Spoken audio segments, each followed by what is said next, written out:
Black Keys, Little Black Submarines. This is Josh Widdicombe on XFM. Joined again for the final hour. He was away last week, but he's back.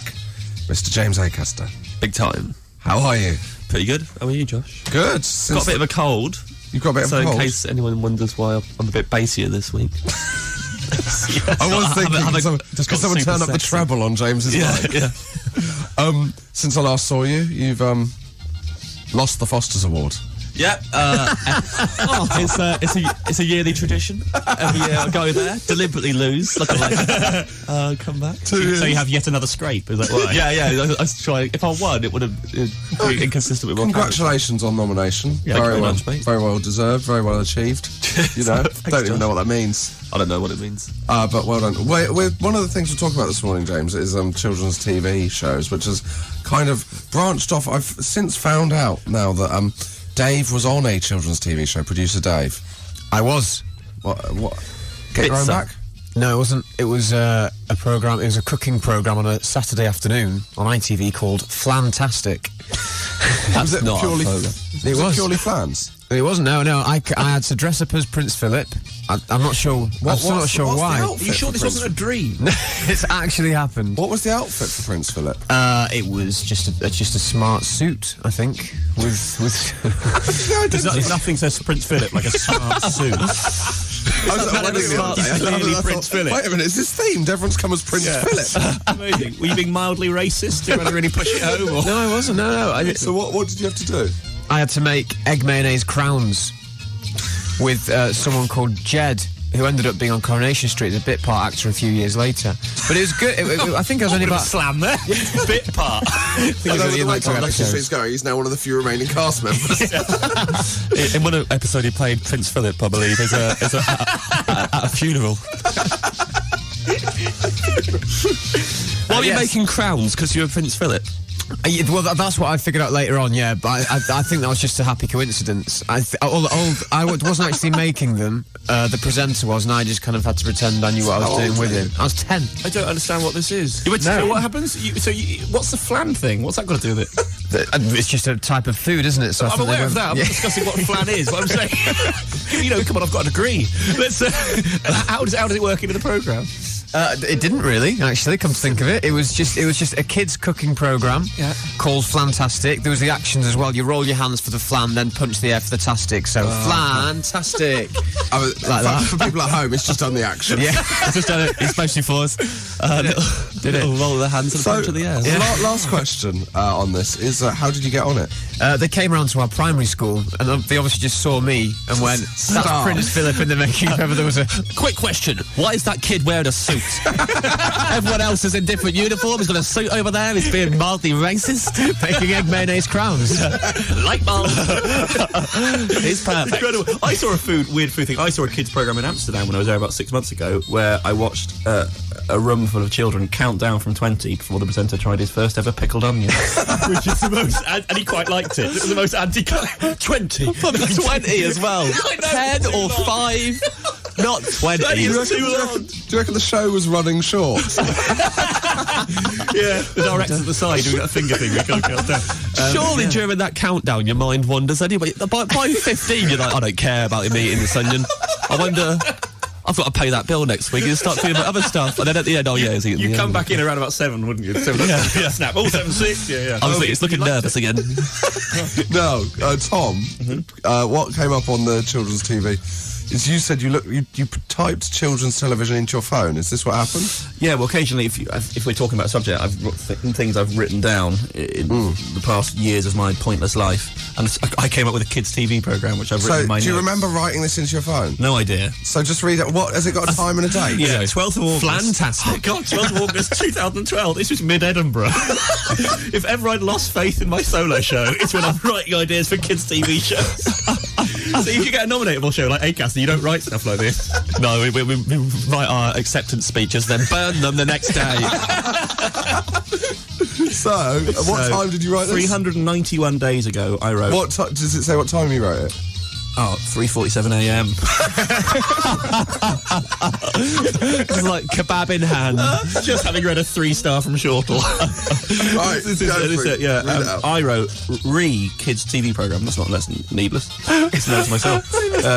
A kids programme about a teenager who plays for a Premiership team while still at school, a la Rooney at Everton.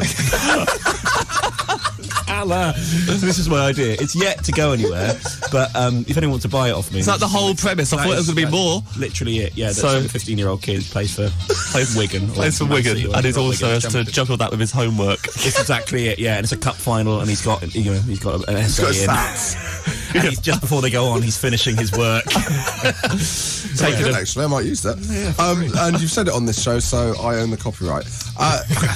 Josh Widdicombe, podcast XFM. James Acaster back with a classic scrape. Oh, lovely music for it. Very nice. I wasn't expecting it. We didn't run through what the music was going to be. As soon as it came in, I was like, yeah, I'm about to tell a scrape. To this. So James Acaster, it's slow reggae. Yeah, it's kind of. When I think of you, it's what I think of. Yeah, that's how I want to be remembered always. Because That's what I it's was walking to. Scrape this week, right? It's because of that text texted about the loudspeaker and what things people have heard over Tannoy. And also, a lot of people always say, James, you get into so many scrapes, but it doesn't seem like Josh gets into any. Well, Josh does when he's with me. This is a few years ago, and me and Josh were on a train to Leicester.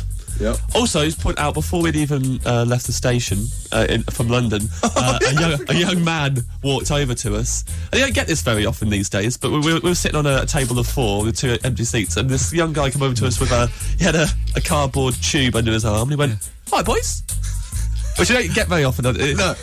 How's it going? Yeah, pretty good. He went, he went, "You look like a couple of nice fellas." Thanks very much. He went, Guilty as charged.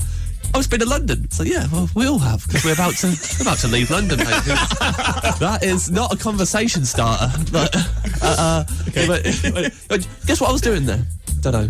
I was presenting a talk about wind energy to some possible some people who could give money to my charity.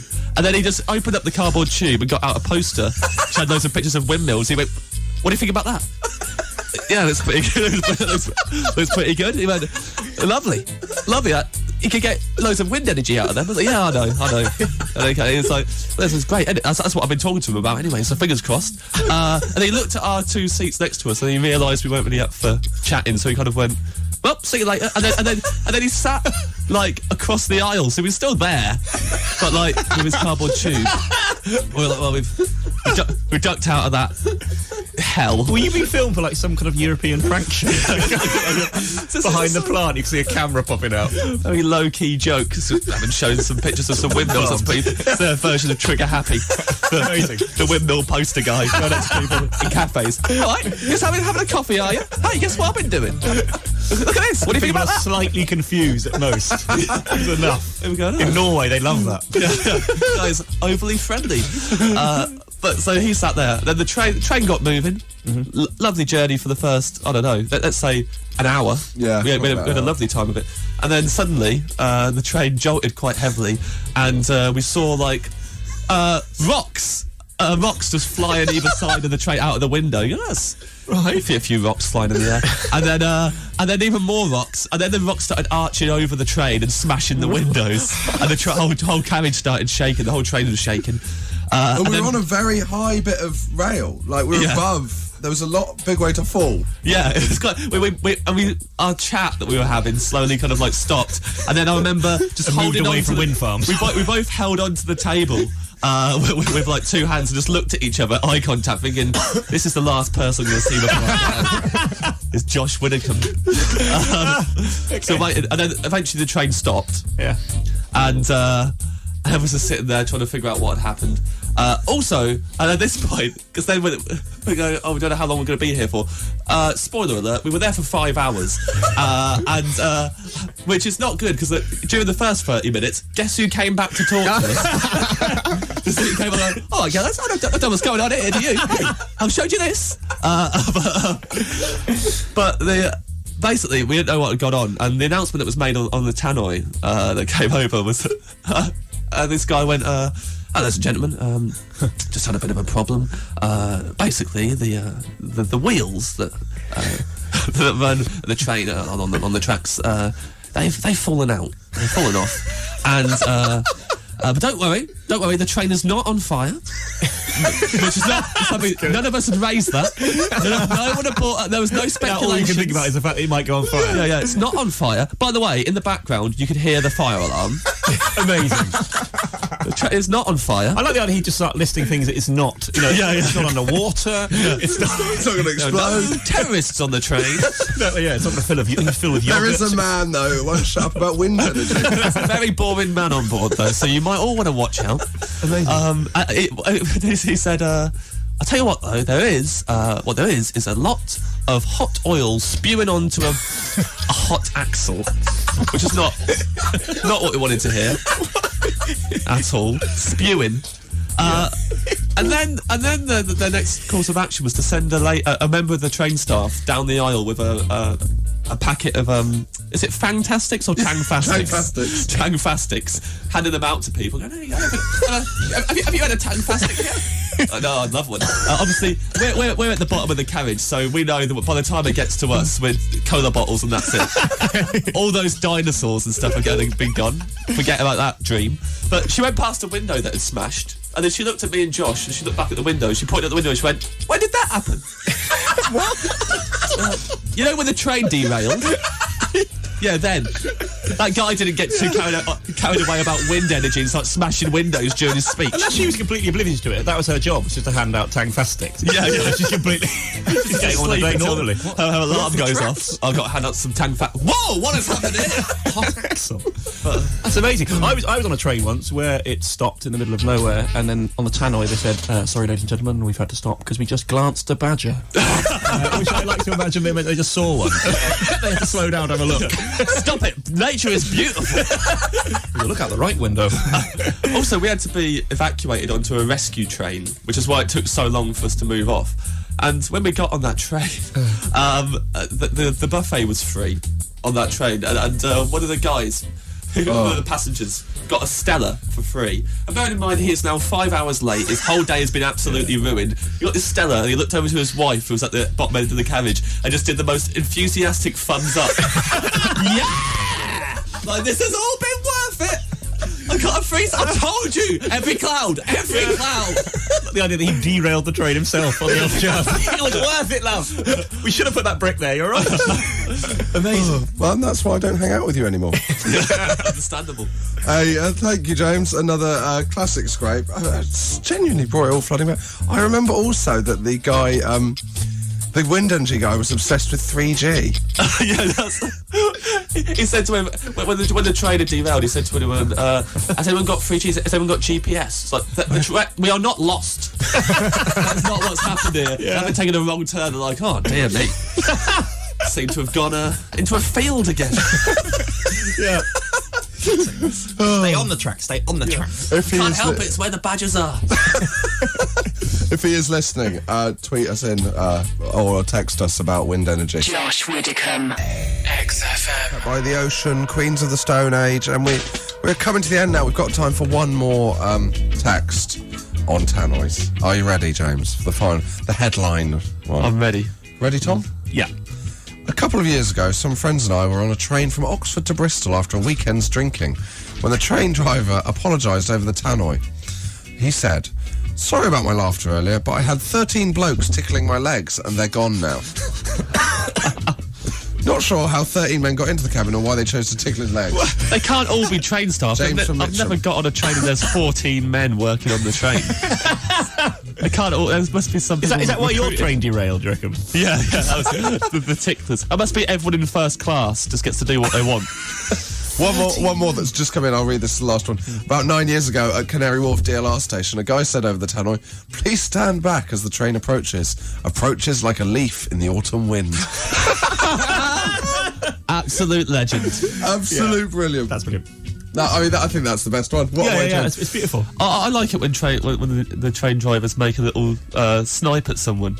I saw a guy get on once and hold the door open for his mate. And once they got on over the announcement, he went, "Well done, boys." Well done. Like, probably like, you're pleased with yourself. Yeah, happy. Great. Yeah, happy. We're 30 seconds late now, mate.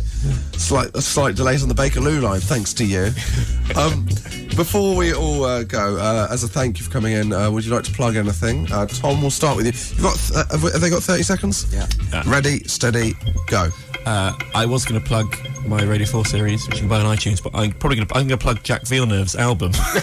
He really needs it. There are a lot of copies of that available on Amazon, and it'll probably be underneath. If you like this, you'd like, I don't know, the rest of Damon Hill, Peter Ebdon, exactly. Yeah, buy Jack Villeneuve. He needs it.